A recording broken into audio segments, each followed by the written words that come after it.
Hey, it's your boy Jay Nix, and today I'm going over my pitch for Toy Story 5, the series. By now, I'm sure everyone's heard the news that Disney's coming out with another Toy Story, and it's been interesting seeing the reaction as most people don't think it really needs another sequel. And as of right now, we don't know what the fifth one's going to be about, but after rewatching the first four, I think I've come up with a great way to not only make the fifth one, but it would also be the last one. And it all comes down to one crucial character. But before I get into it, I need you to click on the subscribe button. I recently made this channel and have a few different videos from skits, animations, and my most recent short film. Making these pitches and video essays is something I'd like to do more of. I think it's important to briefly discuss the fourth movie, because whether you liked it or not, we're going to need to continue the story from that point, and especially a lot of the themes from the fourth I'm going to carry into the fifth. I'm one of those people that actually really likes the fourth movie. Like everyone else, I thought, why are they coming out with another one when they already ended it perfectly with the third? But then it came out and I just couldn't hate it. Regardless of a mismatched storyline and some odd character choices, I think it's a surprisingly deep movie. It has some great comedy, horror, and even romantic elements to it, and by the end, I really think it earns its existence. I also like the fourth a lot better when I see it separate from the initial trilogy, which I'll refer to as the Andy years. The fourth movie really dives deep into the essence of what a toy's life is like once they retire. What does it mean if you don't have a kid anymore? When you've dedicated your all to one kid and they grow out of you, do you need to go through that all over again? Woody served his time with Andy and was ready to do it for Bonnie, but she's just not Andy. That's what I think is great about the Forky character. Woody has to show this new toy what his job is supposed to be, what it means to be somebody's toy. It makes Woody look more inward about what his own purpose is. He's essentially a father figure for Forky, guiding and teaching him what it is to be a toy, while at the same time processing the idea that that may not be his role anymore. And I love the way the fourth movie ends, and how Woody is finally able to accept his new life, free from any responsibility. He's free to go with Bo and roam the world as they see fit. With Andy gone and no attachment to Bonnie, he's able to complete his story from the Andy years. So now that Woody's gone, how are we going to bring back all of the toys for number 5? Well, like I said earlier, it all comes down to one crucial character who needs to be there to truly tie everything back together, and that's Andy. But Andy's too old for the toys. But Annie gave the toys to Bonnie. But Andy. What makes the initial trilogy work is the fact that all the characters are under one kid. All the missions and stakes are centered around being there for Andy no matter what. The send-off to Bonnie was a great way to end everything from the Andy years, but when you continue beyond that, you're opening up to a whole separate saga that most people just aren't attached to anymore. The fourth only works because we're seeing Woody's continued story, his epilogue now that Andy is gone. I speak for a lot of people my age who grew up with these movies. I was born in '89, just like Andy was.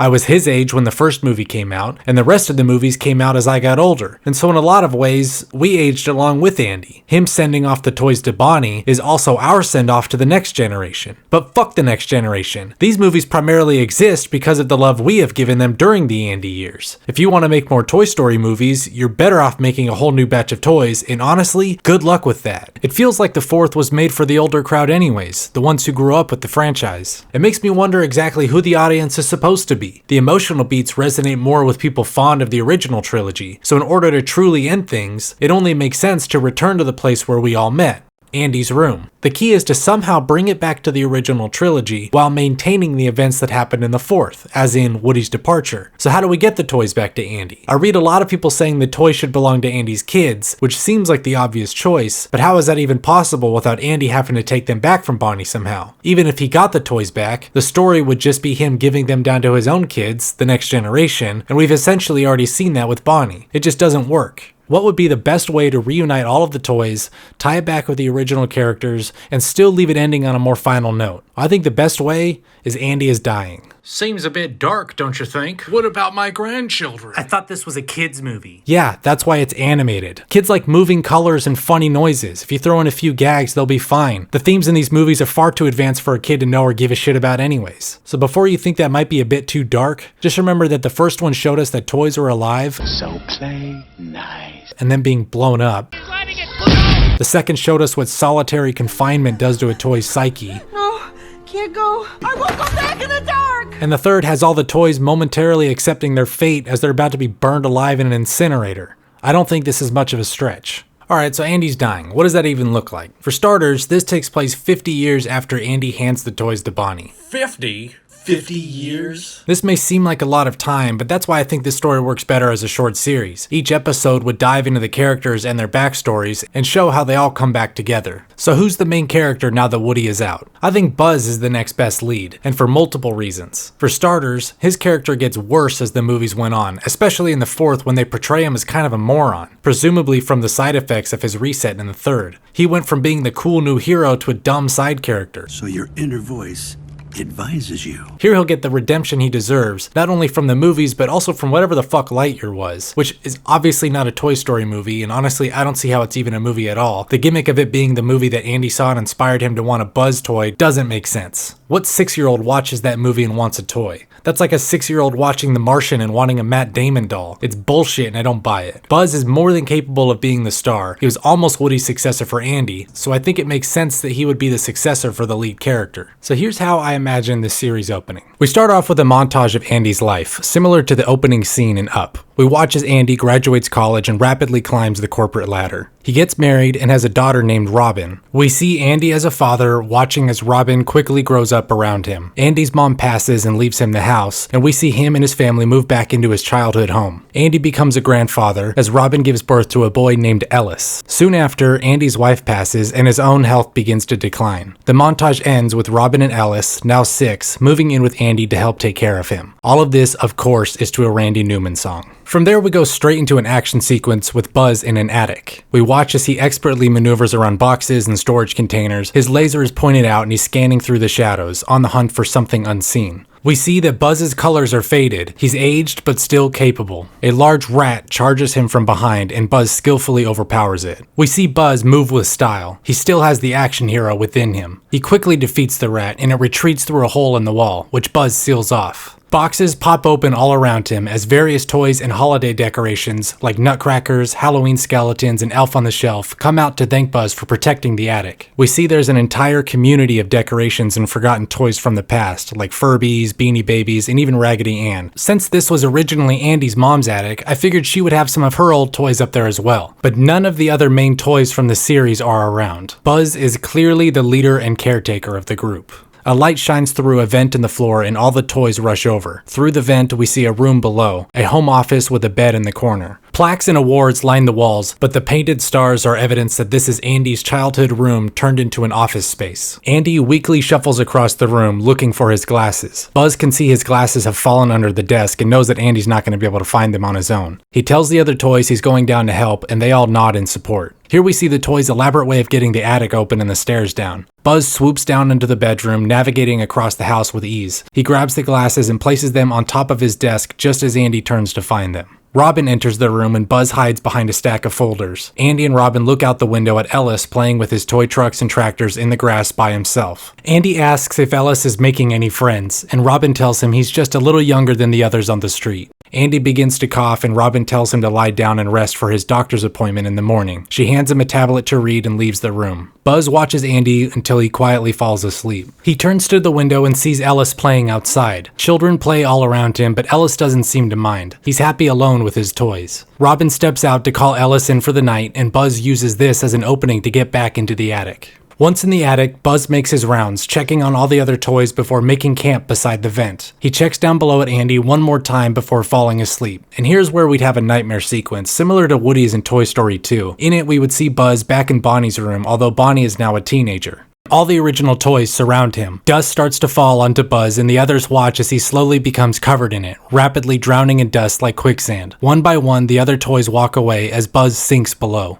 Buzz is awoken by Beanie Baby and Raggedy Ann. It's the middle of the night and they're in a panic. They tell him that Andy is in the attic. Buzz quickly jumps up and sneaks around to find Andy setting up a projector connected to an old digital camera. Images of a young Andy flash against the wall as Andy watches home videos his mom had taken of him and his toys. All the attic toys gather around, watching in awe as young Andy swings around with Buzz Lightyear. We see the rest of the toys in action as well, like Rex, Mr. and Mrs. Potato Head, Ham, Slink, Jessie and Bullseye, and Woody. Buzz is emotional at the sight of all of his old friends. Andy and the attic toys are all startled when Ellis steps behind them. Andy tells him he should be in bed, and Ellis smartly replies that so should he. Ellis sits on Andy's lap and the two watch the videos together. Ellis wants to know everything about the toys, and Andy describes them all with enthusiasm. He tells them who each toy was and what they could do, and Buzz lights up when Andy starts talking about him. Andy tells Ellis that they were his friends, and Ellis asks where they are now. Andy tells him how he gave them away a long time ago, and Ellis asks why he gave them away if they were his friends. Andy has trouble responding to this. He ponders on the question a moment before saying that he would give anything to see his friends again. Buzz is heartbroken by those words. He wants to step forward and make his presence known, but he knows he can't. Robin steps into the attic without Andy or Ellis realizing. She stands for a moment to watch with them. The footage turns to Molly and Bo Peep, and Robin clears her throat to let them know she's there. Andy and Ellis look to each other, knowing they're busted. She tells them both they need to get back to bed. The toys watch from the vent as Robin takes Andy back to his office bed. He struggles to get in. Watching the videos with Ellis has exhausted him. Buzz sees the worry in Robin's face, and he shares her concern. The next morning, Ellis hops into the backseat of Robin's car wearing a backpack. Robin is going to drive him to Sunnyside Daycare so she can take Andy to his doctor's appointment. At Sunnyside, all the kids are outside playing, leaving an empty room for the toys to gather. Buzz climbs out of Ellis's backpack and finds Ham, Mr. and Mrs. Potato Head, and their aliens. I figured that after the separation from Bonnie, these would be the likely toys that were left over and donated to Sunnyside, and have remained there ever since. They seem surprised to see him and ask how he's doing. Buzz is quick to ask if there's been any news of the other toys, and they act as if they wish he would just move on. They encourage him to consider moving to Sunnyside with them, which is essentially a retirement home for toys. Mrs. Potato Head reminds him that Andy doesn't need him, that he grew up and so did Bonnie, and that's just what happens. Buzz refuses and insists that he's needed there. Playtime is ending and the kids are about to head back into the room. Buzz says goodbye and jumps back inside Ellis's backpack. Robin comes back to pick up Ellis and she's visibly upset. She's been crying and trying her best to cover it up. Back at home, Buzz climbs out of the bag and follows Robin as she takes Andy back to his room to rest. She hands him a tablet and tells him she loaded all of the home videos so he can watch from his own bed. Ellis runs in excited and hops on the bed so he can watch with him. Robin leaves to make a phone call and Buzz follows her into the next room where she calls Aunt Molly, Andy's sister. Robin cries as she tells her Andy is not well and won't have much longer to live. Buzz is devastated. And I'd want to be vague here about what exactly Andy is suffering from. It could be cancer, but I don't want to be specific just because I don't really think it matters. Buzz runs back into Andy's room and hides behind the desk while Andy and Ellis are distracted. He signals towards the vent to alert the attic toys to drop the stairs. Buzz heads back up into the attic just in time for Robin to come back into Andy's room. The toys look through the vent as Ellis happily watches the tablet. Andy has already dozed off. Robin comes in and tells Ellis to go play outside so Andy can rest, and Ellis sets the tablet down next to Andy, and him and Robin leave the room. Buzz can see on the tablet the video is paused on a frame with him and all of the toys back in Andy's room. He remembers how Andy said he'd give anything to see his friends again. Buzz tells the attic toys all about Robin's phone call and says that he needs to get to Sunnyside tonight. It's an emergency. They quickly gather a plan and assemble an away team. That night, Buzz and a small crew of attic toys venture out to Sunnyside, which is a mission all on its own. Once at Sunnyside, Buzz explains to Ham and the Potato Heads about Andy's declining health, about Ellis and the home videos, and Andy's words to Ellis. Buzz tells them that he needs to somehow find the others, to reunite the toys and grant Andy's last wish before it's too late. And the toys are torn. It's been so long since anyone has talked to the others. And that's when Mrs. Potato Head decides to tell Buzz about something they had found. Ham takes Buzz to the daycare's front desk computer and shows him a clip of a woman taking in 2 dolls to be appraised on an Antiques Roadshow style show online. The 2 dolls being Jessie and Bullseye.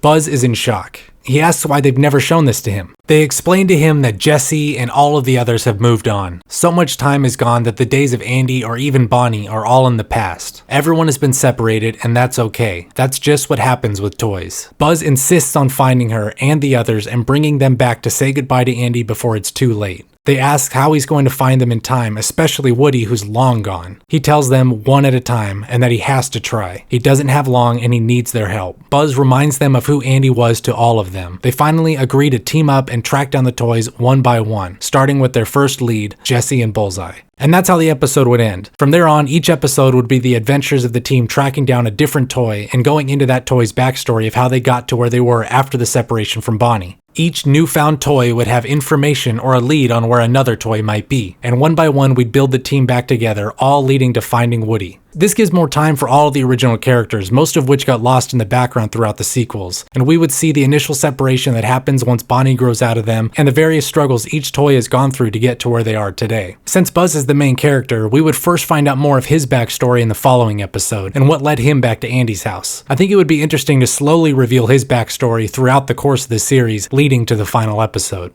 So who's the bad guy of the series? The first had Sid, then Al, the third had Lotso, and the fourth was sorta Gabby. In this series, it would be time itself. Buzz is on a desperate mission to get everyone back to Andy before he passes away. We know from his daughter that he only has a limited amount of time left, so Buzz is trying to do everything before it's too late. There will obviously be other obstacles along the way, and honestly that's where all the fun's gonna happen. Through their adventures, they would all reconnect and reflect on what made them the toys they are today. And for that reason, I wouldn't even call this Toy Story 5, I would call it a Toys story.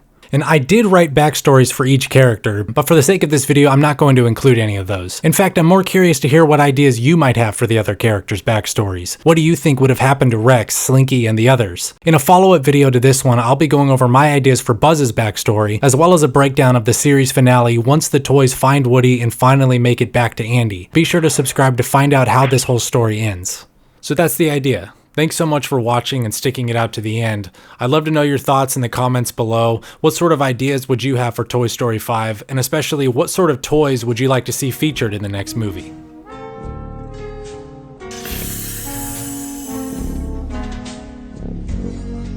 It looks like you chose the wrong party to crash. Welcome to hell, bitch!